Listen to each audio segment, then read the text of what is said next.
السلام علیکم. محمد اظہر صدیق اپنے پروگرام میسپور کے ساتھ حاضر خدمت. 10 اپریل جون قریب ہے اور یہ جون ان کے لیے, اس حکومت کے لیے آخری ہے. معاشی حالات ان کے کنٹرول میں نہیں ہے اور یہ جو بین الاقوامی دنیا کا یہاں کٹ ہو رہا ہے, ہو سکتا ہے 1 مہینہ کے قریب چلے جائے معاملات, اور یہ اس کے بعد پاکستان کا اکنامیکل ریوائول شروع ہونا ہے. بیسٹ ڈیل کیا کرتے ہیں یہ وقت بتائے گا آپ کو, یہ وقت بتائے گا. اور مذاکرات شروع ہو گئے. اب پتہ نہیں, ہمارے ایک دوست نے کچھ چیزیں شیئر کی ہیں کہ وار پلین جو ہیں وہ سرویلنس کرتے رہے لاہور یا آس پاس کے حوالے سے. پتہ نہیں وہ بات سچ ہے یا نہیں ہے, اور باب اختیار کو تو اندازہ ہوگا, ذرا اس پہ بھی گفتگو کریں گے. توجہ کا مرکز جو ہے وہ ایران تو ہے. پاکستان کو اللہ تعالیٰ نے بہت عزت دی ہے. اب اس عزت میں بیسٹ ڈیل ضرور کرنی ہے بھائی. کیا بیسٹ ڈیل ہوگی؟ خواجہ آصف نے دیکھے لوگوں کا دل جیتے ہیں, دل کی بات کی ہے انہوں نے. ٹویٹ ڈیلیٹ کرنا پڑا یا ٹویٹر نے ڈیلیٹ کر دیا, جو مرضی کہیں, اتنے ویوز آئے اس کے اوپر. تو آخر کوئی تو ہے نا, خواجہ آصف نے ایسے تو نہیں کیا. کون ہے پیچھے, ذرا اس پہ گفتگو کریں گے. لاہور ہائی کورٹ میں پتنگ بازی کی سماعت کا کیس جو ہے وہ مقرر ہو گیا ہے اگلے ہفتے میں. پشاور ہائی کورٹ نے بہت عام کام کیے ہیں. مہنگائی کا کیا حال ہو گیا, اشتہارات چل رہے ہیں, اور وفاقی حکومت نے وفاقی عدالت کو چیلنج کر دیا. اور نہیں, ذرا چلیں اس پہ گفتگو. سب سے پہلی بات جو ہے, کل رات اسکواڈ تو بڑا زبردست رہا, لیکن کہیں نہ کہیں یہ بات ہو رہی ہے کسی کارنر پہ کہ شاید کوئی امریکن پلین یا کوئی وار پلین جو ہیں وہ سرویلنس کر رہے ہیں. اب یہ رڈار کے اوپر چیزیں پتہ نہیں اویلیبل ہیں, پتہ نہیں کیسے اویلیبل ہیں, مجھے نہیں سمجھ میں آتی. کسی دوست نے مجھے شیئر کی ہیں, میں اس کی ویراسٹی میں ابھی نہیں جانا چاہتا, لیکن یہ چیزیں باریک ہیں, یہ سمجھنے والی بات ہے. اور ایک بات جس کا میں بار بار ذکر کرتا ہوں, تذکرہ کرتا ہوں, مسلم امت کو اکٹھا ہونا ہے, او ایس سی کی طاقت بنانی ہے. مسلمانوں نے اب طاقت بنانے کا ایک ٹائم ہے کہ یہاں آپ یہ تو ذہن میں رکھیں کہ کیا حال ہوا ہے اس کا. مشرق وسطیٰ کا بڑا نقصان ہوا, مشرق وسطیٰ کو یاد رکھیے گا, بہت نقصان ہوا مشرق وسطیٰ کو. اور اب یہ کیسے ٹھیک ہو سکتا ہے, یہ ذرا غور کرنے والی بات ہے. دبئی کی پوزیشن کیا آپ کے سامنے آ چکی ہے, لیکن بین الاقوامی دنیا میں یہ چیزیں بہت آگے جانے والی ہیں. ڈپینڈ یہ کر رہا ہے کہ پاکستان کیسے کھیلتا ہے. میں پھر بار بار کہہ رہا ہوں, پاکستان کیسے کھیلتا ہے. مسلم امت کو یہاں اکٹھے کرنا ہے, چیز طے کر رہی ہیں. جو نقصان ہوا ہے ایران کا, غزہ کے مسلمانوں کے ساتھ جو زیادتی ہو رہی ہے, وہ بورڈ آف پیس اپنی جگہ, یا ایک بورڈ آف پیس بنایا نا پاکستان بورڈ آف پیس بنانے کی پوزیشن میں ہے اور بنانا چاہیے. اسی کے ساتھ جو آج سب سے زیادہ ٹویٹ کا تذکرہ رہا وہ خواجہ آصف. اچھا, اس سے پہلے ایک بات اور کرنی ہے. پہلے وہ تصویر چل رہی ہوگی بیک گراؤنڈ پہ, بڑی اہم تصویر ہے, بہت ہی اہم تصویر ہے, یہ سمجھنا ہے آپ نے. وہ بیک گراؤنڈ پہ وہ تصویر ہے کہ شہباز شریف صاحب ادھر بیٹھے ہیں جہاں میں بیٹھا ہوں, اور سامنے chief of the army staff بیٹھے ہیں, فیلڈ مارشل صاحب. ماضی میں یہ بات ہوتی رہی ہے کہ جب بھی اس طرح کی تصویر آئی ہے وزیر اعظم نہیں رہا. میں پچھلے اپریل سے کہہ رہا ہوں کہ میں اس جون سے دیکھیں نا, اب وہی سمجھے نا, 18ویں ترمیم سے بعد کوئی بھی وزیر اعظم 5 سال پورے نہیں کر سکا.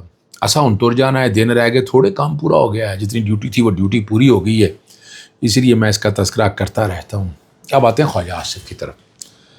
اور میں ٹویٹ میں پیغام لکھا تھا کہ وہ بہت اہم تھا, وقت کا تقاضا تھا, اور پاکستان کی امت مسلمان کی آواز تھی. خواجہ آصف نے ٹویٹ ڈیلیٹ کر دی, یا وہ کہہ رہے ہیں اپنی عزت مٹی میں ملا دی, یا ٹویٹر نے ڈیلیٹ کر دی.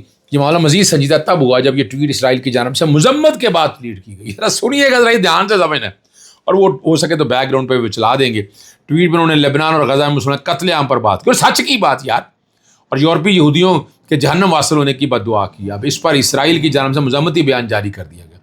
خواجہ آصف سینئر سیاستدان جب کوئی واضح بات کرتے ہیں تو وہاں توقع رکھتے ہیں کہ وہ اپنے الفاظ کی ذمہ داری لیں گے. اگر کوئی بیان لاکھوں ویوز حاصل کرنے والا اچانک حذف کر دیا جائے تو یہ عمل شکوک و شبہات تو پیدا کرتا ہے, جہنم تو دیتا ہے. سوال اٹھتا ہے کہ آیا موقف میں تبدیلی ہے یا کسی دباؤ کے تحت. اصولی سیاست کا تقاضا یہی ہے کہ اگر کوئی بات غلط تھی تو اس کا کھل کے وضاحت کی جائے, اگر درست تھی تو اس کا دفاع کیا جائے. خاموشی یا حذف کرنے سے مسئلہ حل نہیں ہوتا. ایک بہت ہی اہم میں نے مراسلہ ارسال کیا ہے, جہاں میں آئینی بینچ کی بات کر رہا ہوں. آئینی بینچز نہیں بنائے گئے یہاں پر, صرف پنجاب کے اندر صوبہ سے اپنا سندھ کے اندر بنائیں گے، باقی جگہوں پہ کیوں نہیں بنائیں گے؟ یہاں زیادہ تر فوجداری، عموماً ججز جو فوجداری کیسز سنتے ہیں ان کے سامنے آئینی آرٹیکل 119 کے کیسز وہاں کیوں جا رہے ہیں؟ کواشمنٹ ہو، باقی ہو، چلے اچھی بات ہے، لیکن یہ والے کیسز سارے ان کے عدالتوں کے اندر میکسیمم میجورٹی کیسز جو ہیں فوجداری کیسز ہیں ان کے سامنے، اور پھر وہاں کیس چلنے کی رفتار آپ کے سامنے ہے۔ میں تذکرہ یا ذکر نہیں کروں اس حوالے سے، لیکن یہ حقائق ہے جو آپ کے سامنے رہنا ضروری ہے۔ اگلے ہفتے میں بہت ہی اہم سماعتیں جو میں لے کر چل رہا ہوں، پتنگ بازی سے متعلق کیس کی سماعت 13 اپریل کو مقرر کر دی گئی ہے۔ ڈپٹی کمشنر اور SSP آپریشن کو طلب کرتے ہوئے ہلاک و زخمی افراد کی تفصیل اور رپورٹ کہ جو پتنگیں برآمد کی ہیں وہ سارا کچھ کہاں رکھا ہے، کدھر ہے مٹیریل، وہ ساری تفصیلات جسٹس ملک اویس خالد نے مانگی ہوئی ہے۔ میں بہت سی چیزوں کو وضاحت کے ساتھ سامنے لے کر چلتا ہوں، اور میری کوشش ہوتی ہے کہ میں آپ کو آئین اور قانون کی پاسداری کے حوالے سے چیزیں ساری سامنے میں رکھتا رہوں۔ پشاور ہائی کورٹ نے ایک اہم آئینی پیش رفت میں افغان شہریوں کو عبوری ریلیف فراہم کرتے متعلقہ حکام کو ہدایت جاری کیا کہ وہ دراز گزار افغان شہری کو ہراساں کرے اور انہیں پاکستان سے افغانستان ڈیپو کرنے سے فوری زیادہ دیر چلتا ہے یا نہیں چلتا ایک علیحدہ بات ہے، لیکن افغانستان گلے میں جنہوں نے لیے، ہم تو اس وقت کی بات کرتے تھے، ہم تو گڈ طالبان اور بیڈ طالبان کی فلاسفی سے یقین نہیں کرتے۔ ہم افغان وار میں جو ہم نے امریکہ کی مدد کی، وہ بھی میں تو آج بھی یہ بات کہتا ہوں کہ وہ ہمارے گلے کی چیزیں پڑی ہیں، ہمارے گلے پڑی ہیں وہ چیزیں بڑی سختی سے، ہم تو ان سے اپنے آپ کو ہٹاتے ہیں، پیچھے لے کر جاتے ہیں۔ یہ یاد رکھنا ہے آپ نے، اور اسے آپ کو اندازہ ہو جائے گا، ٹھیک ہے نا جی۔ لیکن ایک اور بڑا معاملہ، ایک نئی میں پٹیشن دائر کر رہا ہوں، جو اشتہارات نہیں رک رہے، باز نہیں آ رہے، تیسرے روز جو ہے سبسڈی کے اشتہارات اخبارات کے فرنٹ پیج کی زینت بنے ہوئے، یہ کیا سبسڈی واقعی پہنچی ہے یا نہیں پہنچی ہے؟ اشتہار دینے کی کیا ضرورت ہے؟ آپ کے پاس پیمرا موجود ہے، جی پیمرا آپ کے پاس موجود ہے، پیمرا موجود ہے آپ کے پاس، تو پیمرا کو کیوں نہیں استعمال کرتے آپ اس بات کو سامنے رکھتے ہوئے؟ 10% پبلک اویئرنیس اس کا رائٹ ہے، وہ اس نے دینا ہے، ٹھیک ہے نا جی۔ لیکن عوام مہنگائی کی طرف پڑے ہیں، روزمرہ اشیاء قیمتیں مہنگی ہونے کی بجائے بڑھتی محسوس ہو رہی ہیں، اور حکومتی دعووں اور زمینی عقائد میں واضح تضاد بھی نظر آ رہا ہے۔ یہ حقیقت ہے، بظاہر یہی جا رہا ہے کہ عوامی ریلیف کے تناظر میں جائے، لیکن اخبار پڑھتا کتنا ہے؟ حکمرانوں کی یہ ذاتی تشہیر ہے نا۔ مریم صفدر اپنی تصویر کس کیپیسٹی میں لگاتی ہیں؟ کوئی آپ نے احسان کر رہی ہے؟ خدا رہا، یہ عوام کا پیسہ ہے، پنجاب حکومت کا ہے، اور یہ زیادتی بڑی ہے، کبھی حساب کتاب بھی دیں یہاں۔ ان کو سوچنا چاہیے کہ قصور کیا ہے، حق اور سچ۔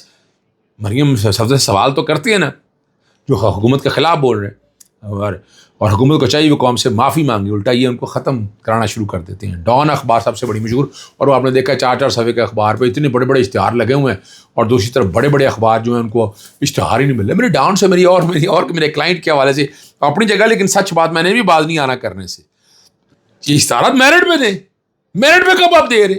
کوئی طریقہ ہے میرٹ میں اشتہار دینے کا؟ آپ نے سوشل میڈیا کس کو دے رہے ہیں؟ ٹی وی چینل، وہ کوئی حساب کتاب تو لائے نا، میں بار بار مانگتا رہتا ہوں، یہ باتیں بار بار تذکرہ کرتا ہوں میں، لیکن نہیں ملتی ہیں یہ چیزیں ملنی آنی چاہیے، ساری وضاحت کے طور پر آنی چاہیے۔ اور آخری بات جو بڑی زبردست ہے، وفاقی آئینی عدالت کے فیصلے کو چیلنج کیا ہے وفاقی حکومت نے۔ پہلا ہے یہ، ویسے تو سپریم کورٹ کے اوپر آ کر بیٹھا ہوا ہے یہ، اور بلوچستان اسمبلی کی جانب سے منظور کردہ قانون سازی کو درست قرار دیا گیا تھا۔ اس قانون کے تحت صوبائی حکومت کو معدنیات پر ایکسائز ڈیوٹی عائد کرنے کا اختیار دیا گیا تاکہ کانکنی کے شعبے میں مزدوروں کی فلاح و بہبود کے فنڈ جمع، یہ بہت زبردست کام کیا تھا۔ اب وہ دیکھتے ہیں وفاقی عدالت کس حد تک کھڑی ہوتی ہے، یا یہ شکل دکھانے کے لیے وفاقی حکومت نے پوری دنیا کو بتانے کے جن لوگوں کو فائدہ دینا اس کے لیے انہوں نے اپنے طور پر جایا کیا۔ وزارت 11 دسمبر 2025 کے نظر خوانی کی درخواست دائر کی ہے، جسٹس عامر فاروق نے فیصلہ تحریر کیا۔ یہ فیصلہ دراصل بلوچستان فائنانس ایکٹ 2020 میں کی گئی ترامیم کے خلاف آئینی چیلنج کے تناظر میں کیا گیا تھا، اور عدالت نے فیصلے میں صوبوں کے اختیار کو تسلیم کیا تھا کہ وہ صنعت کا محصول جو عائد کر سکتا ہے، اور 7ویں 18ویں ترمیم کے بعد قائم ہونے والے نظام کو مضبوط کیا، جس کے تحت باقی ماندہ معاملات جو ہیں صوبوں کے اختیارات کو وسعت دی گئی۔ عدالت یہ بھی قرار دیا کہ 18ویں ترمیم نے شعوری طور پر اشتراکی کوآپریٹو فیڈرلزم کی بات ہو رہی ہے کہ آپس میں دیکھیں NFC میں کیا ہے، آپ سیل ٹیکس کلیکٹ کرتے ہیں تو صوبوں تک جاتا ہے، PDL کے نام پر یہ صوبوں کو نہیں دیتے، یا خود ہی ہڑپ کر جاتے ہیں، ہڑپ سے مراد یہ ہے اور لے جاتے ہیں خود، یار یوں لے لیں۔ واقعیوں میں فیصلہ چیلنج کرتے موقف اختیار کیا گیا۔ عدالت کی جانب سے قانون سازی کے اختیارات کی تقسیم سے متعلق آئین کے 143 کے بعض تقاضوں اور وفاقی قانون کی برتری سے متصاد ہے، اور انہوں نے یہ کہا اس فیصلے نے اختیارات کے نازک توازن کو متاثر کیا اور صوبے کو وفاقی ادارہ اختیار میں مداخلت کی اجازت دے دی گئی ہے، حالانکہ خود فیصلہ اس توازن کو برقرار رکھنے کی اہمیت قرار دیتا ہے۔